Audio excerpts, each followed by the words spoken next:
Baik, bismillahirrahmanirrahim. Assalamualaikum warahmatullahi wabarakatuh. Alhamdulillah alamin. Assalatu wassalamu ala asyrofil anbiya'i wal mursalin wa ala alihi wa sahbihi wa sallim ajma'in.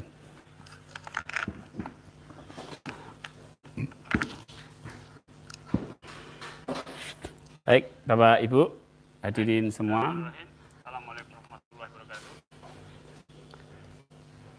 Alhamdulillah. Yang sudah hadir secara online melalui channel YouTube saya. Sudah ada 30 hadirin, 30 peserta di kuliah online. Waalaikumsalam warahmatullahi wabarakatuh. Menjawab semuanya yang hadir dan chat, ya, menuliskan chatting di kolomnya chat, ya.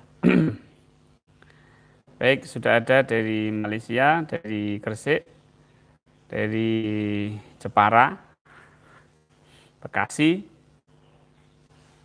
ya, Tuan Zailani, ya, rutin ikut dari Terengganu, kemudian Mukhlis, Pak Mukhlis. Kemudian dari Purwodadi ini Pak Kis, Aidil Syarif Makassar, Pak Edi, Bu Yani, Waalaikumsalam. Baik, materi kuliah kita pada pagi hari ini terkait dengan bagaimana kita berinteraksi dengan Allah Subhanahu wa Ta'ala. Ya, jadi ini merupakan kelanjutan dari kuliah-kuliah kita sebelumnya di pertemuan pertama, kedua, dan ketiga pada hari ini. Nanti sampai hari Sabtu, itu ikuti terus perkuliahan kita, perkuliahan saya di channel ini. Mudah-mudahan memberikan satu pemahaman yang lebih komprehensif tentang ma'rifat, terutama ma'rifat dari sisi konsep DNSA. Ya. Tentunya banyak sekali konsep-konsep ma'rifat, namun yang saya sampaikan di sini ma'rifat yang mudah dipahami, mudah diamalkan, dan bisa dirasakan secara langsung. Jadi buktinya ada. Kita bicara tidak terlalu tinggi, tidak muluk-muluk, bicara ma'rifat tidak harus sampai masuk ke langit sab ke-7 atau sab ke-8. Kita bicara yang real-real saja, yang nyata-nyata saja, yang bisa diamalkan, yang bisa didapatkan manfaatnya. Ini konsep yang ada di Padepokan Patrap di Yayasan Solo Spirit Islam. Nah,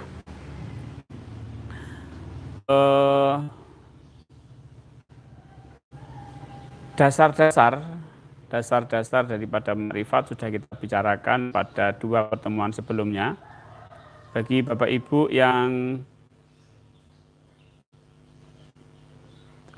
belum paham atau baru mengikuti pada pertemuan kali ini, bisa memutar ulang video saya sebelumnya pada hari kemarin dan lusa, 2 hari yang lalu. Baik.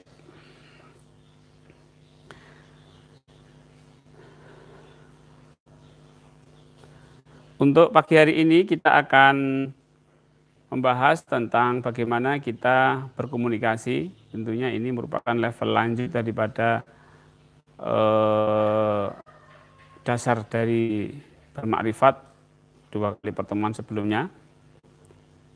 Bagaimana berinteraksi dengan Allah. Yang pertama yang nanti akan kita bahas adalah dengan apa kita berinteraksi. Jadi alatnya, toolnya. Yang kedua, di wilayah mana kita itu dapat berinteraksi kepada Allah. Kemudian ketiga, bagaimana sikap kita selama berinteraksi. Kemudian keempat, seperti apa bentuk interaksi itu, mungkin nanti akan saya berikan contohnya. Dan yang kelima, seperti apa jawaban-jawaban dari Allah. Submateri subbahasan ini sudah saya sharekan tadi di grup WA maupun Telegram maupun di Facebook. Bapak Ibu bisa baca-baca lagi poin-poinnya. Ya. Baik, saya akan mulai di poin pertama dengan apa kita berinteraksi. Ya, alhamdulillah sudah ada 60 peserta. Monggo yang belum hadir untuk hadir di kuliah saya, channel YouTube saya. Ya. Di Malaysia masih lockdown, Pak Ali, Bang Azam. Ya. Di Solo masih lockdown juga. Ya, masih stay at home. Oke. Pak Afni dari Bintaro, Pak Indrajit, Pak Beken, nyimak sambil ngopi. Ya. Ya, saya kopinya malah belum. Oh maaf, ini baterainya habis, saya cas dulu ya. Ambil nunggu yang lain Bapak Ibu. Saya masang cas. Bentar.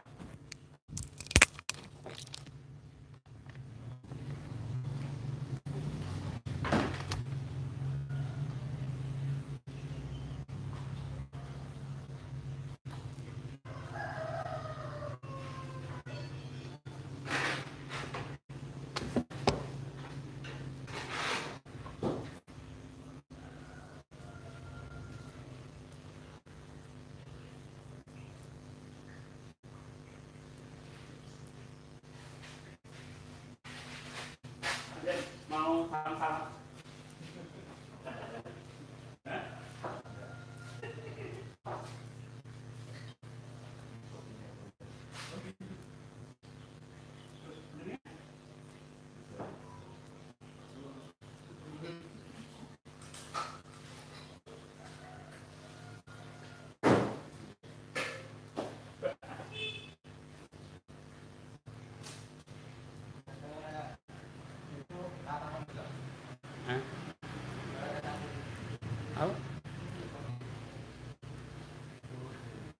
Nah, Bapak Ibu sambil ngopi ya. Ini ngopi. Oke.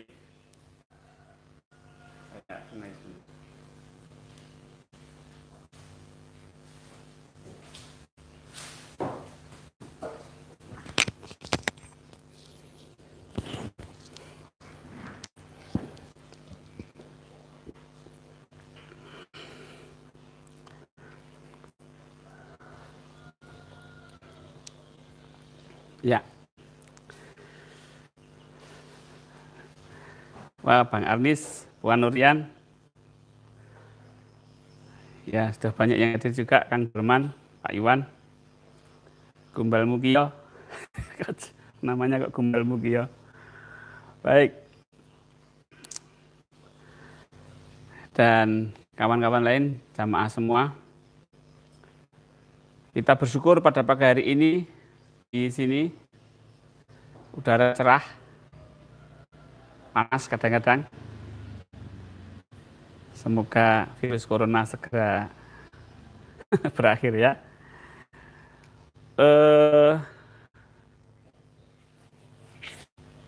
Baik, ini ada dari Makau, Cina. Alhamdulillah. Ya, baik. Yang pertama, pembahasan yang pertama Bapak Ibu yaitu tentang bagaimana atau alat apa yang kita gunakan di dalam kita berkomunikasi kepada Allah. Ya, seperti kemarin yang sudah kita bahas bahwa yang bisa ke Allah itu hanya jiwa kita. Asal jiwa kita murni, artinya jiwa kita bisa masuk ke dalam alam kefanaan. Alam apa namanya kemarin itu kita bisa meninggalkan pikiran-pikiran kita. Ya, baik.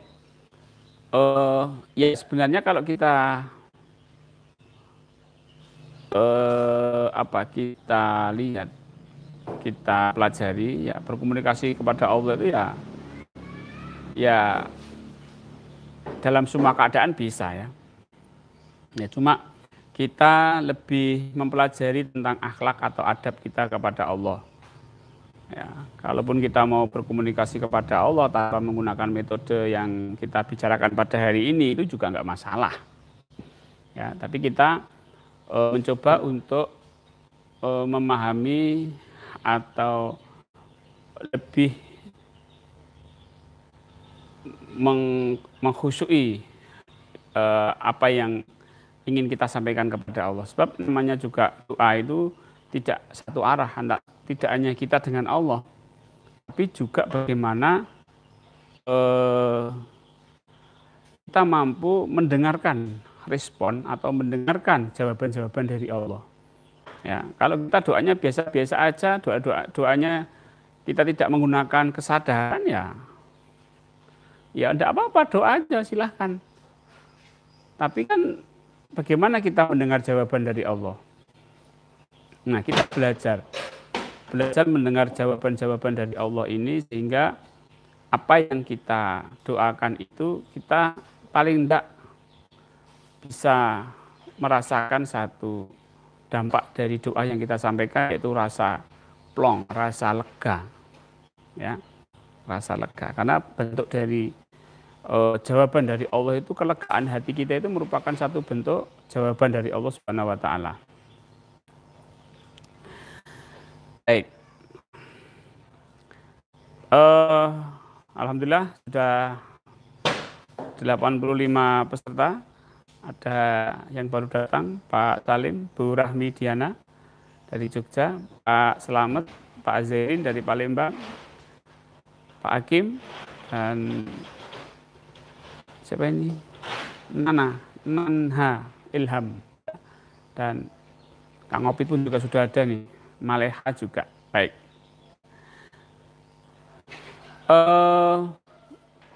Ketika kita mampu berinteraksi dengan Allah Subhanahu wa taala, ya. Kita tahu harus bagaimana setelah berdoa itu. Apa yang kita lakukan setelah berdoa itu. Nah, tool yang dipakai ketika kita berdoa itu adalah jiwa. Jiwa bukan berdoa, berinteraksi ya. Berinteraksi itu adalah jiwa kita. Jadi jiwa kita itulah yang mampu mendengarkan apa-apa yang menjadi respon dari Allah Subhanahu wa taala. Ya. Toolsnya adalah jiwa yang sadar Allah. Nafs yang sadar Allah, nafs yang ihsan. Ya. Doa apapun itu, ya, atau pujian apapun itu harus dijiwai. Harus dijiwai. Jadi misalnya kita minta kesehatan, itu betul-betul dengan penjiwaan, betul-betul penjiwaan kita. Dan penjiwaan itu harus terarah kepada Allah. Ya. Terarah kepada Allah. Maka kita tidak untuk konektor kita kepada Allah itu sebenarnya adalah ruh, konektornya. Tapi yang melakukan, yang dihantar itu sebenarnya adalah jiwa kita ini. Sehingga ketika kita memuji siapa? Ketika kita meniatkan memuji Allah, maka konektor itu langsung aktif. Dia akan menyambungkan. Nah, ini konektor ini yang tidak dimiliki oleh makhluk apapun dari makhluk Allah. Konektor ini hanya diberikan oleh Allah kepada manusia, yaitu berupa ruh. Malaikat tidak ada ruhnya, apalagi hewan. Malaikat Jibril aja tidak ada ruhnya. Yang punya ruh hanya manusia ini. Yang diberikan satu fasilitas konektor agar kita bisa langsung berjumpa, langsung bertemu, berinteraksi kepada Allah Subhanahu wa Ta'ala. Baik, maka kita latih jiwa kita gunakan jiwa kita, nafs kita untuk selalu berhubungan dengan Allah di dalam setiap aktivitas. Ya, setiap aktivitas.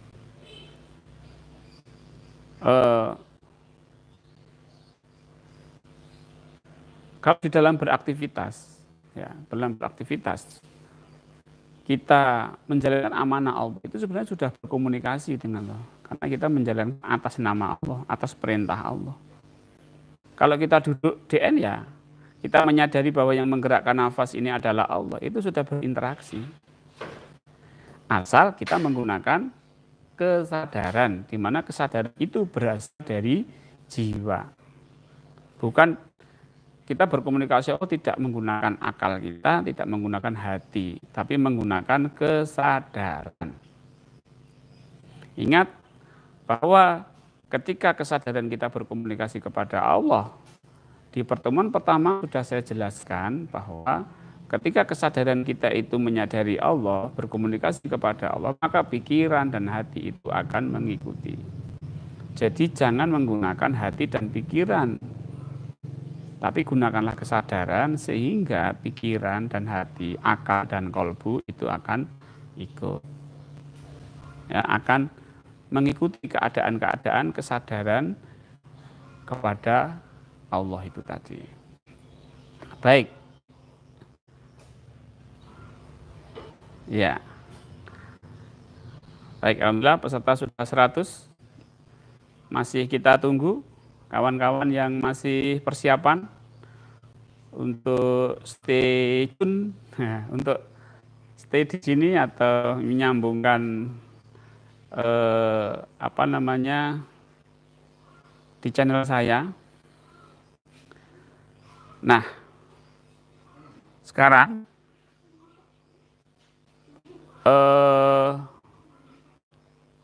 sub bahasan kedua yaitu di wilayah mana kita bisa berinteraksi, ya. Bapak Ibu, bahasan ini sudah saya share di WA, bisa dilihat, ya. Di wilayah mana kita bisa berinteraksi. Nah, wilayah, kalau saya bicara wilayah, berarti kita bicara tentang di mana kesadaran kita. Kita sedang menyadari apa. Nah, ini kita bicara idealnya, sebaiknya, ya. Sebab juga wilayah-wilayah ini bukan suatu keharusan. Jadi bukan suatu hal yang kalau enggak di sini enggak bisa, enggak. Jadi ini adalah satu, kita bicara tentang adab sopan santun kepada Allah, adalah bicara tentang sebaiknya, ya. Kemudian kalau di wilayah mana kita bisa berinteraksi kepada Allah. Baik, saya contohkan bahwa kalau saya ingin ketemu dengan Bapak Ibu di rumah, maka saya pergi ke tempat Bapak Ibu di rumah. Misalnya Bapak Ibu di rumah itu rumahnya Jakarta, maka saya harus ke Jakarta. Jadi saya berada di wilayah Jakarta, saya berada di wilayah Bapak Ibu, baru saya berinteraksi, meminta. Nah, di dalam wilayah kesadaran kita ini bertingkat-tingkat, ya. Maka tingkat paling dasar adalah kita memahami Allah yang tidak serupa dengan apapun. Itu adalah wilayah di mana kita bisa berinteraksi kepada Allah. Wilayah laisa kamitslihi syai'un, di 2 pertemuan kemarin sudah saya bahas tentang di wilayah mana dan bagaimana cara mencapainya, itu sudah saya jelaskan.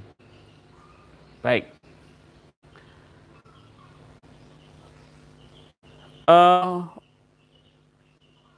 Selama kita berzikir nafas, kita akan dibawa kepada wilayah-wilayah tertentu, keadaan-keadaan tertentu. Di mana kalau dalam kajian tasawuf itu namanya hal, keadaan. Di mana hal ini akan menimbulkan satu suasana-suasana emosional, zauq. Nah, yang penting bukan zauqnya, yang penting bukan halnya, tapi yang penting adalah kesadaran kita. Perkara kita dibawa kepada satu keadaan yang ini dan itu enggak masalah. Tapi di mana kesadaran kita, wilayah kesadaran kita itu letaknya di mana? Apakah enggak kemana-mana? Atau ke Allah yang masih berwujud cahaya, berwujud ini? Atau ke Allah yang memang tidak serupa dengan apapun, yang laisa kamitslihi syai'un. Nah, yang betul adalah kita berinteraksi kepada Allah di wilayah Allah yang tidak serupa dengan apapun. Menggunakan apa? Kesadaran. Ya, toolnya kesadaran, wilayahnya adalah di mana tidak ada apa-apa lagi. Ya, untuk lebih jelasnya Bapak Ibu bisa memutar ulang lagi pertemuan yang kedua. Jadi materi sebelum ini, sehingga Bapak Ibu paham dengan apa yang kita bicarakan pada pagi hari ini. Ya, memang memahami hal-hal seperti ini itu tidak bisa sekali paham. Yang penting Bapak Ibu dengarkan, Bapak Ibu terima, karena nggak mungkin saya akan menyesatkan. Bapak Ibu terima, nanti suatu saat Bapak Ibu akan paham, oh maksudnya begini, maksudnya begini. Nah, saran saya banyak-banyak berlatih DN dan banyak-banyak mengulang-ulang video-video saya. Ya, kalau perlu di-download agar bisa diputar, disimpan secara berulang-ulang. Ya, baik. Kemudian setelah kita berada di wilayah tersebut, kita harus tahu setelah ini bagaimana. Ya, setelah kita berada di wilayah itu, sikap kita itu dalam berinteraksi kepada Allah itu seperti apa? Baik. Jadi maaf, saya akan bicara tentang bagaimana cara mencapai keadaan atau wilayah tadi, ya. Kita balik ke poin kedua. Jadi mungkin ada pertanyaan dari kita, ya bagaimana caranya untuk mencapai satu keadaan wilayah yang memang itu wilayah yang kesadaran yang kita bisa berinteraksi kepada Allah. Baik, Bapak Ibu,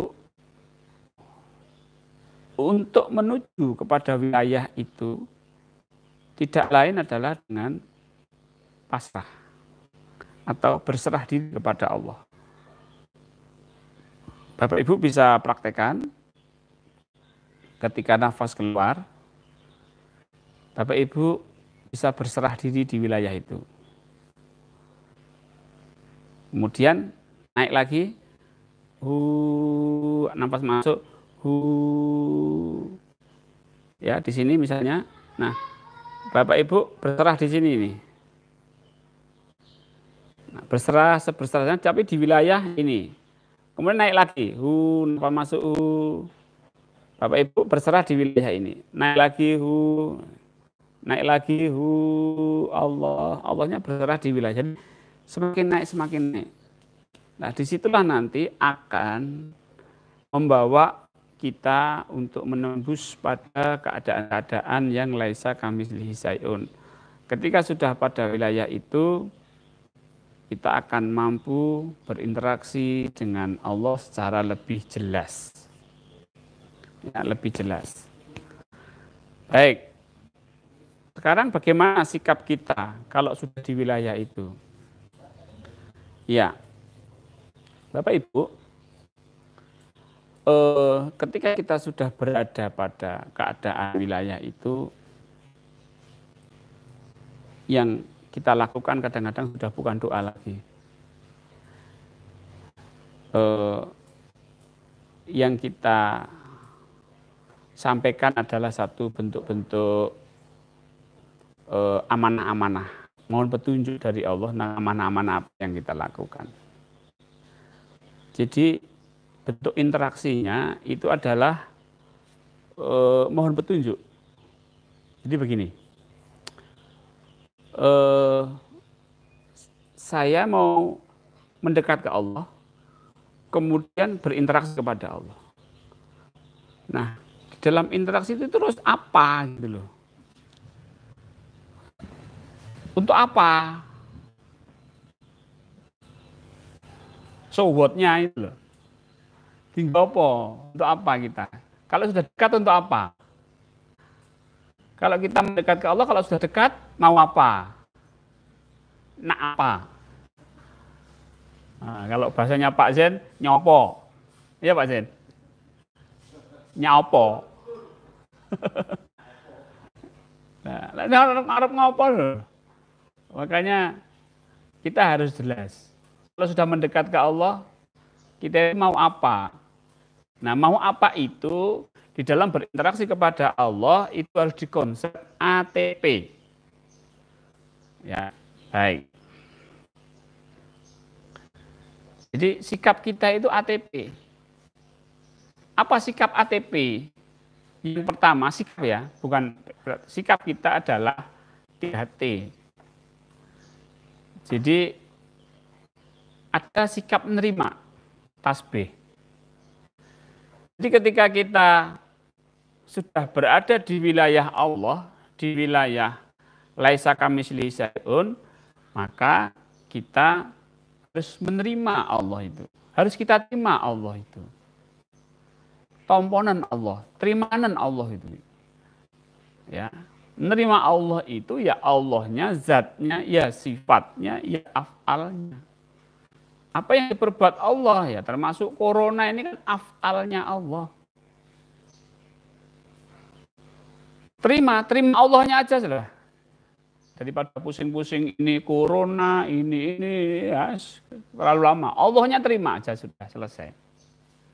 Terima Allahnya. Ya Allah aku terima. Ridho namanya. Radhiyallahu anhu wa radu'an. Jadi kita terima, kita ridho kepada Allah. Ridho kepada Allah, menerima Allah. Itu sikap pertama. Sikap kedua adalah tahmid. Ya namanya kita sudah diterima Allah itu ya bersyukur. Terima kasih ya Allah. Jadi ada sikap terima kasih. Ini nanti akan mendasari interaksi. Ya. Yang ketiga adalah percaya dengan kekuasaan Allah. Orang yang yakin tapi percaya. Apa bedanya yakin dan percaya? Apa bedanya Pak Zen?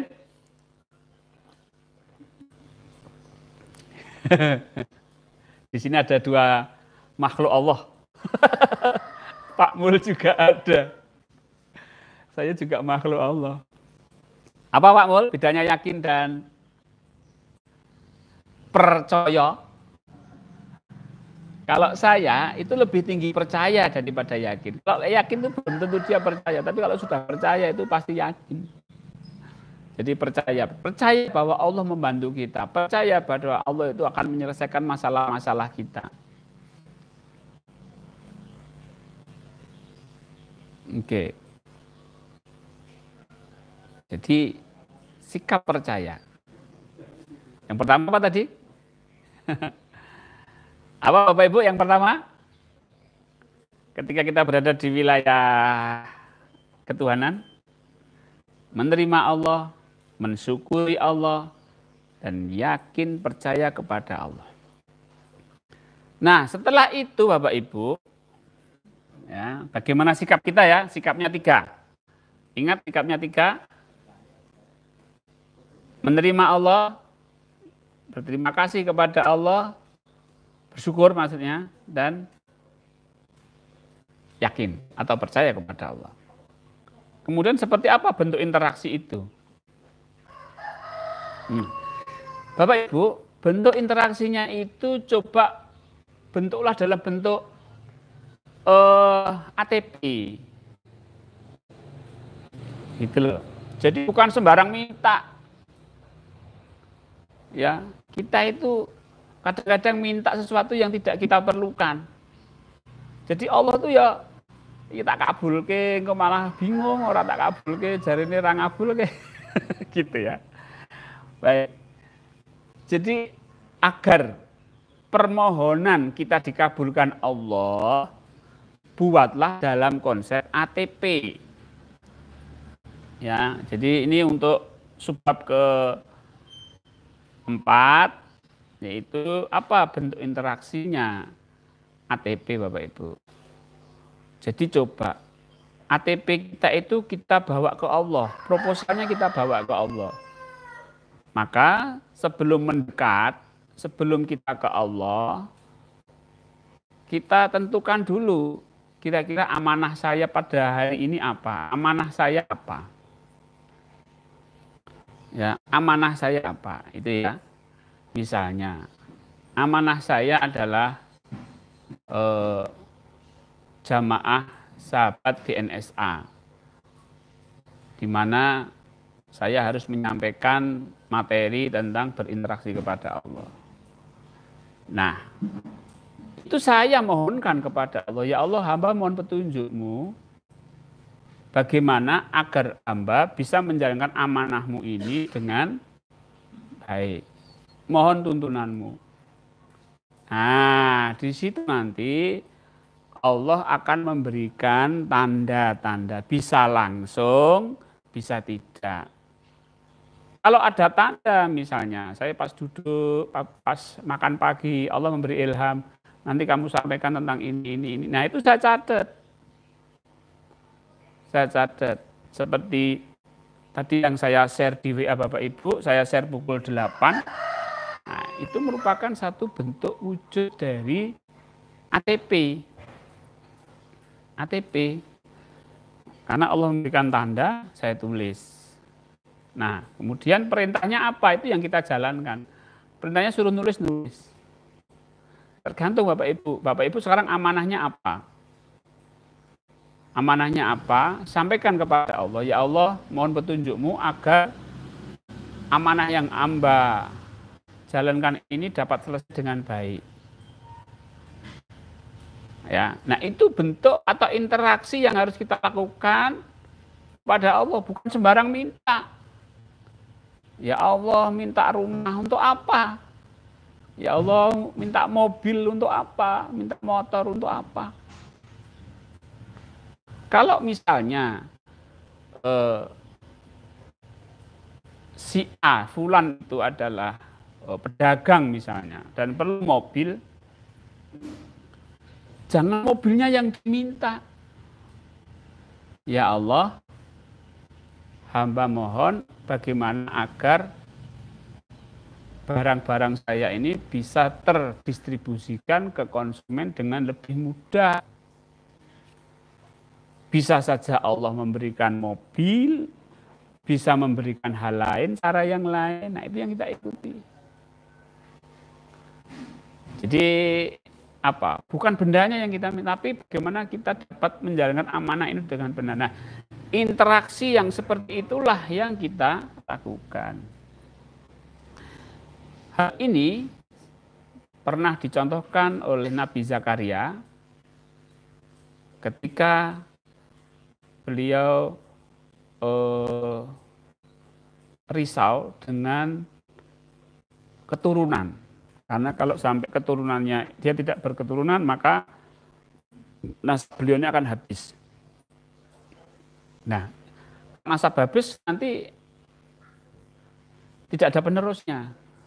Maka beliau mohon kepada Allah, ya Allah, hamba mohon diberikan keturunan. Kalau enggak ini, nah itu kan dalam rangka amanah kan. Nah, beliau melakukan itu di mana? Di mihrab. Jadi mihrab itu tempat untuk berinteraksi kita kepada Allah. Kemudian kita menyampaikan amanah-amanah kita. Seperti Nabi Zakaria meminta. Kemudian Nabi Zakaria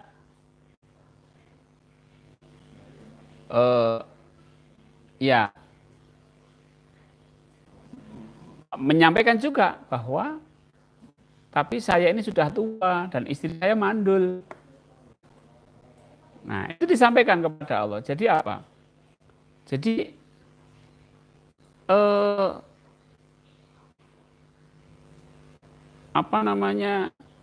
ada satu amanah yang tidak bisa dia jalankan, tapi dia ingin dapat beliau ini ingin agar amanah itu bisa tertunaikan dengan baik. Itu amanah apa? Untuk meneruskan keturunan ini tadi. Nah, disitulah Bapak Ibu Allah memberikan jawaban. Nanti dibuka Al-Qur'annya, itu ada kisahnya ya. Dan ternyata Nabi Zakaria betul-betul diberi momongan, diberi putra. Baik Bapak Ibu.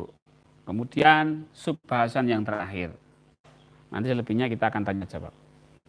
Seperti apa jawaban dari Allah? Jawaban dari Allah itu hanya bisa ditangkap dengan kesadaran. Bukan dengan pikiran, bukan dengan akal, bukan dengan kolbu, tapi dengan kesadaran. Dari kesadaran itu pikiran akan bisa menangkap maksudnya, mengartikan maksudnya. Hati akan bisa menerjemahkan kehendaknya Allah itu seperti apa. Jadi jangan gunakan akal. Jadi kalau Bapak Ibu dapat ilham kok masih bingung, itu berarti bukan ilham. Sebab apa? Sebab yang namanya jawaban dari Allah itu pasti kita paham. Kalau kita nggak paham itu berarti bukan jawaban yang Allah maksudkan. Kenapa? Bahasa kesadaran itu bahasa bahasa kesadaran itu bahasa paham gitu loh. Kalau nggak paham ya berarti bukan. Pak, saya kemarin mimpi ini artinya apa? Itu kembangnya tidur itu pasti. Kenapa kembangnya tidur? Karena yang mimpi sendiri nggak paham. Pak, saya mendapat firasat ini artinya apa? Kalau masih tanya artinya apa, berarti itu bukan firasat. Itu pikiran-pikiran aja yang muncul, keinginan-keinginan aja yang muncul. Jadi yang namanya jawaban dari Allah itu nggak perlu tafsir. Karena bahasanya langsung paham. Ya, jadi binatang-binatang itu pun ya dia langsung paham gitu ya, langsung paham. Oke, baik Bapak Ibu, seperti apa jawaban dari Allah sudah saya sampaikan, bahasanya adalah bahasa paham. Jawaban dari Allah jawaban yang berupa paham. Kita tahu tandanya. Jadi tadi amanahnya apa sampaikan, kemudian Allah ngasih tanda, menurunkan tanda, ini sign-nya, tandanya ini segera jalankan. Jadi Bapak Ibu, ketika kita berinteraksi kepada Allah, itu tujuannya adalah untuk menjalankan amanah dengan benar, tidak untuk yang lain-lain. Seluruh nabi ketika dia berinteraksi dengan Allah, itu outputnya itu adalah perintah. Nabi Muhammad Isra Mi'raj, outputnya adalah perintah 5 waktu. Ya kan? Kemudian Nabi Zakaria, outputnya apa? Outputnya adalah perintah untuk berdiam diri. Outputnya adalah dikabulkan. Dikabulkan amanahnya anak. Perintahnya apa? Nanti kalau ada anak ya kamu rawat betul-betul. Itu perintahnya begitu. Nabi Musa ketika di depan laut belakang Fir'aun, maka outputnya adalah perintah, pukulkan tongkatmu. Jadi kita itu outputnya adalah perintah. Ya, jadi nggak ada berinteraksi kepada Allah kalau minta ake, terus bisa nari ake, dapat keris, dapat apa, dapat bisikan goib, bukan. Jadi orang-orang yang berinteraksi kepada Allah itu hanya untuk meminta tuntunan dari Allah, saya harus berbuat apa. Ya, harus berbuat apa. Ya Allah, apa yang harus saya lakukan? Nah itu nanti jawaban Allah akan jelas. Baik Bapak Ibu, sekarang saya buka sesi tanya jawab. Jadi Bu Rahmi, kunci menjalankan amanah adalah terus sambung ke Allah supaya paham tanda dan perintahnya. Maka ya betul sekali Bu Rahmi. Terus bagaimana Pak Pur cara menghentikan pikiran yang terus berjalan saat ber-DN? Tidak perlu dihentikan Pak Nyoto. Terus sadar Allah saja. Ya. Kalau Pak Nyoto nanti sibuk menghentikan, nanti malah jadi sadar. Sadar pikiran malah bukan sadar Allah. Pak Anto, Assalamualaikum, baru gabung Pak Pur. Normalnya kalau taraf belajar ber-DN sampai bisa masuk kepada kesadaran, berapa kali ber-DN? Tidak ditentukan Pak. Yang penting Bapak ikuti kurikulum DN yang saya buat. Sementara itu cara yang saya anggap paling mudah. Untuk lamanya saya juga tidak tahu. Itu sangat tergantung sekali. Baik, silakan Bapak Ibu ada pertanyaan. Bu Rahmi, kesadaran itu kerja jiwa apa ruh? Jiwa Bu, bukan akal dan kolbu, betul. Kemudian masih Bu Rahmi lagi ya. Menentukan ATP itu gampang-gampang susah ya Pak. Kadang kita masih terjebak meminta apa yang kita inginkan sebelum bertanya pada diri amanahnya apa. Amanah itu apa yang Allah titipkan kepada kita Bu. Jadi bentuknya kata benda. Apa yang Allah titipkan kepada kita. Bisa mobil, bisa rumah, bisa anak, bisa istri atau suami, dan lain sebagainya. Kemudian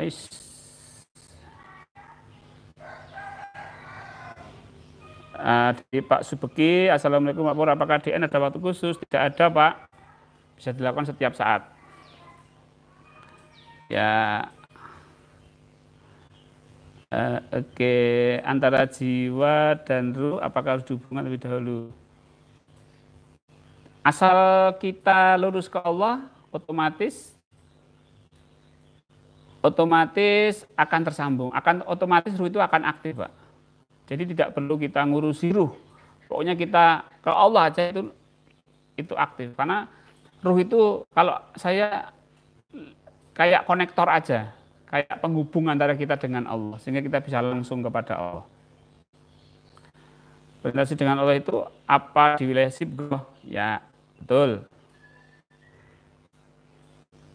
Pak Sirojudin, mohon penjelasan Pak Pur, seperti apa itu sadar Allah? Kalau seperti apa itu susah, memang ini bukan dipikirkan, sadar ya sadar. Ya, sadar tidak bisa digambarkan seperti apa, sadar ya sadar, enggak ya enggak. Jadi ada dua aja, sadar apa enggak. Gitu ya Pak Sirojudin. Oke, Assalamualaikum, baru gabung Pak Pur, normalnya kalau taruh belajar, oke ini. Oke. DN awal apa perlu pendamping mentor? Tidak perlu Pak. langsung ke Allah. Jadi kalau saya pendampingnya Allah ya. Baik, Pak Afni, saat kondisi apa akal mulai kita gunakan untuk laksanakan ATP Pak Pur? Iya, kita sadar saja Pak, sadar tentang amanah kita, tanda dan perintah, nanti pikiran kita akan mengikuti. Otomatis Pak, kita nggak usah ngurusi akal, nanti akal itu akan bekerja sendiri. Yang penting sadar. Sadar tentang amanahnya, sadar tentang tandanya, dan sadar tentang perintahnya. Baik, amanah itu kata benda. Iya Bu Rahmi. Pak Aji, Assalamualaikum warahmatullahi wabarakatuh. Untuk meluaskan sampai alam semesta itu gimana? Kita bayangkan alam semesta atau gimana? Ya, sadari saja. Pak Aji, silahkan buka pertemuan 2 hari sebelum ini. Ya, itu khusus membicarakan tentang meluaskan kesadaran. Nanti bisa lebih jelas. Baik, sudah makin memahami bagaimana berdoa kepada Allah. Alhamdulillah, Bu Puan Nurian. Baik, Kang Darman, apa yang pertama kita lihat oleh mata zahir berarti disitulah amanah Allah. Betul, Kang Darman. Yang dikasih ruh hanya manusia. Hewan yang bikin hidup itu apa Pak Pur? Jiwa. Ya, jiwa Pak Ahmad. Assalamualaikum Pak, cara bedakan sadar dan akal. Nah, itu di pertemuan pertama ya, jadi 2 hari yang lalu sudah saya jelaskan.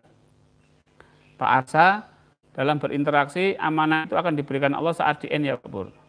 Tidak Pak, kita ber-DN tidak ber-DN tetap amanah itu ada. Cuma kalau dengan DN kita lebih sadar dengan amanah yang Allah berikan kepada kita. Pak Anto, dalam ber-DN apa diawali dengan bertawasul Pak Pur? Tidak perlu. Kalau menjadi keharusan tidak perlu, tapi kalau mau mendoakan kepada guru-guru boleh. Tapi ini bukan satu keharusan, karena ini bukan tarekat. Kemudian Pak Andi, Pak Pur, saya masih SMP kelas 1. Oh Mas Andi, apa bisa ikutan belajar Pak? Oh bisa. Ya bisa. Ya, ikuti nafas masuk hu, nafas keluar Allah. Ya, baik. Masih ada pertanyaan lagi? Coba saya lihat ke atas. Oke, sudah tidak ada. Alhamdulillah. Oke, tidak ada pertanyaan lagi. Ya, Bapak Ibu. Kalau dulu, ulama-ulama dulu itu pasti punya mihrab. Mihrab itu apa? Ruangan khusus. Ya, kalau rumah Jawa dulu ada namanya sentong. Nah, sentong itu tempat untuk mihrab. Tidak sembarang orang masuk, boleh masuk mihrab. Baik. Ini masih ada Pak Pur, saya melakukan DN, saya menerima getaran luar biasa di badan saya. Posisi ini saya sudah posisi tahap di mana Pak? Bapak sebaiknya meluaskan kesadaran dulu, sehingga getaran itu hilang. Ya, itu masih fisiknya masih ngikut, nanti sampai tenang. Ya, sampai tenang dan yang aktif hanya jiwanya aja, tubuhnya berdiam, tidak ada sensasi apapun. Kemudian Pak Ali, Pak, pertanyaan saya sebelum di atas mohon pencerahannya. Waduh, yang mana ya? Maaf, kalau harus melacak pertanyaan sebelumnya agak susah karena sudah ketumpuk-tumpuk ya. Silahkan ditulis ulang kalau ingin saya jawab secara cepat di sini. Saya minta maaf karena tertumpuk-tumpuk seperti ini. Pak Gubal, Pak, kalau zat sudah ketemu sifat yang meyakinkan itu diri kita yang sebenarnya ya Pak. Terus yang di sebalik yang meyakinkan. Pak Gumbal, mohon kalau bertanya agak jelas, ini saya kurang bisa menangkap apa yang Bapak maksud, minta maaf. Mohon tanya dulu Pak, mana sadar dengan rasa? Lebih dulu mana? Lebih dulu sadar. Ya. Di pertemuan saya yang pertama bahwa jasad itu ya rasa, ya akal itu akan mengikuti kesadaran. Tempatnya jiwa di jasad itu di mana Pak? Jiwa itu ada tapi tidak bertempat di jasad. Tapi juga bisa juga menyempit menjadi sebatas jasad. Tapi sebenarnya tidak bertempat. Karena dimensinya lain, ya, dimensinya lain. Ya, baik. Pak Pur, jadi amanah adalah kata benda yang sudah ada dalam hidup kita saat ini ya, sehingga perintahnya yang perlu kita komunikasikan ke Allah seperti apa dan bagaimananya. Ya, betul. Misalnya amanahnya anak, minta ya Allah, ini anak harus saya apakan ya Allah. Misalnya kita dapat pekerjaan yang susah, dapat amanah pekerjaan yang susah, ya Allah ini pekerjaan ini bagaimana caranya mengerjakan, mohon petunjuk, begitu. Pak Arsa, oke, sudah. Wong Agung, asalnya Pak Pur, bagaimana sadaruh dalam BDN? Ya sadar Allah saja sudah. Kalau sadar Allah ruhnya aktif.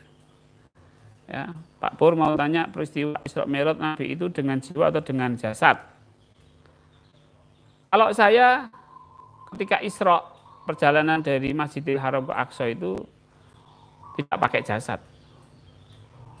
Ya, perjalanan astral. Itu kalau pemahaman saya mungkin agak beda dengan ulama-ulama. Ahmad Budiono, Pak Pur, apa setiap ber-DN perlu level 1 sampai 4? Contoh DN, Sakaratul Maut, DN bisa jadi. Kalau Sakaratul Maut itu kan patrap, bukan DN. Tolong dibedakan antara latihan DN dan latihan patrap. Kemudian Pak, jika ber-DN tapi sifat diri yang tidak bagus tetap ada. Nanti insya Allah dengan DN akan membaik, Pak. Ya, dengan DN akhlak kita akan lebih baik, insya Allah. Bukan lebih baik tapi membaik. Alhamdulillah dengan kesadaran jadi bisa aktif Allah. Betul. Dari Bandung nyimak Pak Pur, wah ya Pak Anwar sudah mau ditutup ini. Oke, Pak Ali ke FB, WA, YouTube dan ada lihat dan interaksi. Tadi jawab Bapak, nggak mesti ke rumah. Artinya ada cara yang nggak mesti ke rumah Bapak. Ya, ini lewat sini, lewat online kan nggak mesti ke rumah saya toh Pak. Ya kan? Nah, begitu Bapak Ibu. Alhamdulillah kita sudah selesai 1 jam bersama saya di Padepokan Pak Arab. Demikian. Terima kasih. Jangan lupa besok pagi ya, kita masih ada program pukul 9 sampai pukul 10. Tetap di channel YouTube saya. Kamu memperkenalkan diri.